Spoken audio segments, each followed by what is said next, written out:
Hey everybody, welcome to the channel. Join me for my first impressions as well as an operational explanation of the Veridian cruise, and this will be on my GSX-8R. And yes, it is compatible with the S model. So I'm going to demonstrate in the video you guys watch how easy it is to enable and disable the Veridian in different methods. So pay attention to the text on screen. It's going to indicate which action is being performed, and that'll give you a better idea of how it works. First, I want to cover the safety around Veridian cruise. This was pretty important to myself because we're only on two wheels. There's not a whole lot of room for error. Let's talk about deactivating the system. There's a lot of safety protocols surrounding the Veridian cruise, and the first one I will say is your brakes. So if you apply enough front or rear brake, enough to turn on your brake lamp, it will disable the cruise control. Secondly, if you increase your throttle position on your right hand, your throttle, if you turn it 5% more than whatever the Veridian cruise is presently asking, it will disable it. That's my favorite method because it's the smoothest, because I can slowly decel the bike after the disengagement happens. Number 4, the CAN bus communication. If it's not updated within 1,000 milliseconds, which is 1 second, it will disable the Veridian cruise. Number 5, if I upshift or downshift presently in my GSX-8R, it disables the cruise control. Now, I can see that as a bonus or a negative, so I reached out to Veridian Cruise. I'm seeking an update on that, and when I get an update, I'll update what the findings are in the description below. Number 6 is simple. Just press the cancel button on your left thumb or wherever you placed it. Let's talk about the controller itself. The controller is fully epoxy encased. There's no chance of water damage. They only use AEC 100 grade components that are rated for 105 Celsius, along with watertight OEM connections. They use some watchdogs internally that if there were any problem or a lockup, it resets the controller back to a pass-through mode. And the code is written in basic C without any use of external libraries of API. It's very low level to keep it very basic and very safe, that there won't be software glitches or issues. Other than that, the controller doesn't have any extra real big features. There's no Bluetooth, there's no multifunction stuff. It has one job and it's kept basic just for your safety. It can be updated via USB-C port for module's firmware updates if there ever were a bug found. Presently, I don't think there are.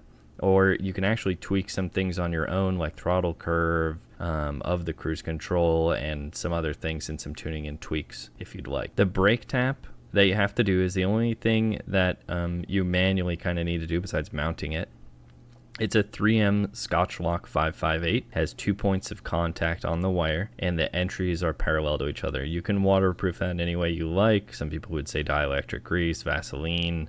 There's some rubberized paint type stuff you can use. It's up to you, but it's not required per se. I'm in Arizona, so it's really not a big deal. The system is service free, and the switch has a 100,000 cycle lifespan, so each button should last about 100,000 clicks, we'll say. Power is supplied through the throttle wires, so if you disconnect your diag port, you can still operate the bike. It goes to bypass mode, and it allows you to diagnose issues. And furthermore, if they were to attempt to use the diag port, those are really susceptible to noise in the ECU, and you don't want to have issues with that. All right, let's understand how the switch itself works. It's a durable, watertight 3-way switch. The top button is resume and increase, and the increase is in 2-mile-per-hour increments from factory. The middle button is cancel, and your lower button is a set decrease 2 miles per hour. Just like old school GM, if you've ever driven an old GM vehicle, it pretty much operates much the same.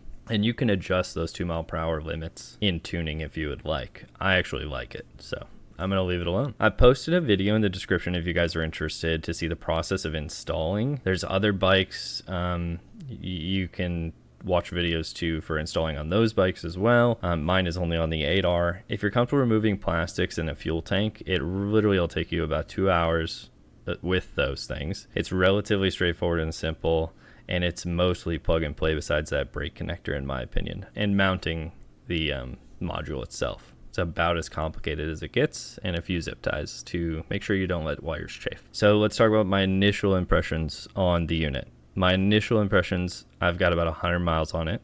It responds seamlessly to all my commands with no hiccups so far. GSX-8 offers various throttle modes. Using the VC and C mode, to me, gives the smoothest experience because that's our we'll say, weakest throttle map, it makes it feel really smooth and buttery. It's just a bit more aggressive when it wants to accelerate. That's about it, but it's perfectly usable in both. I don't have a problem at all. Every time I activate it, I can't help but smile ear to ear. It's the greatest thing to have on a motorcycle if you've never had cruise on one. And this feels very OE to me. The way they've got all the safeties on it, it really feels like it should have been on this bike from factory, and it does feel factory almost. And again, my early thoughts, but there's never been a moment so far where I've felt unsafe or lacking control of the bike once it's been activated or deactivated for that matter. Deactivated, I feel no difference in the way the throttle operates because the VC operates in a bypassed mode. So it's not even using itself. I'm thrilled about the freedom to stretch my right hand and the reduced strain it's already given me on longer straight rides where you're just leaned on the bike and your wrist goes a little numb or vibrates from highway speed. Additionally, it has a potential to help other individuals that have wrist or hand injuries or issues, disabilities. Given a $309 MSRP, for me personally, it's a huge worthwhile investment. I've spent money on far less favorable things, and an exhaust system on this bike alone is $1,200, so I think the price is pretty fair.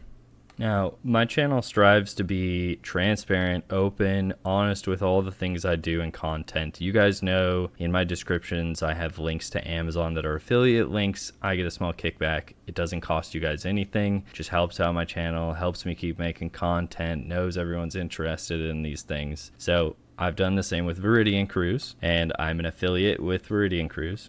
The affiliation allows me to offer you guys a 12% discount on their products, not just the GSX-8 stuff. I believe any of their products, for sure the modules, the actual full modules. To anyone who's interested, I'm going to put a link in the description below that you can just click and it'll just work. Otherwise, you can use the code MixedGrid and that will give you your 12% discount. And in return, they send me a small commission. It's less than 12%, I'll say that. They give me a small commission for helping with these sales, we'll say. It serves as a free way for you guys to support my channel without incurring any extra cost on yourself. And another big plus I have to mention, because it's been asked, yes, they ship globally for free. Their words. So if anyone's out there outside the US or wherever, they will ship to you and for free. Might be a little slower shipping, but it'll get done. Now, they're a smaller Canadian company, and I understand that there could be shortages, so keep an eye on the website. It shows that they'll have restocks, and if they don't say a date, maybe just shoot them an email. They've been very open with communication to me, which is great to see. I did notice you can pre-order, and that's up to you, but pre-ordering allows you to reserve one, so when restock comes in, you're kind of the first to go on the list to get it. I want to thank all of you for joining for this whole video. I've tried to drop a lot of information. It's been great to have you. Please like, comment, subscribe to the channel. I'm relatively active on the channel, so if you have any comments or questions about the Veridian Cruise or the 8R, just ask below. Again, thanks for joining MixedGrid. Ride safe, keep 2 down.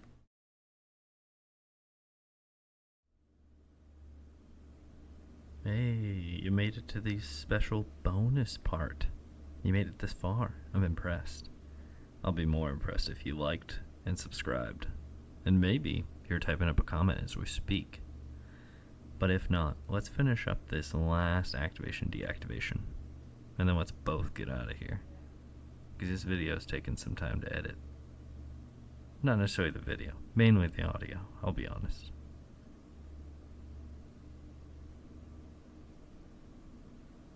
No, there's no more deactivations or anything. That was it. We're done. We can both head our separate ways. Thanks for stopping in.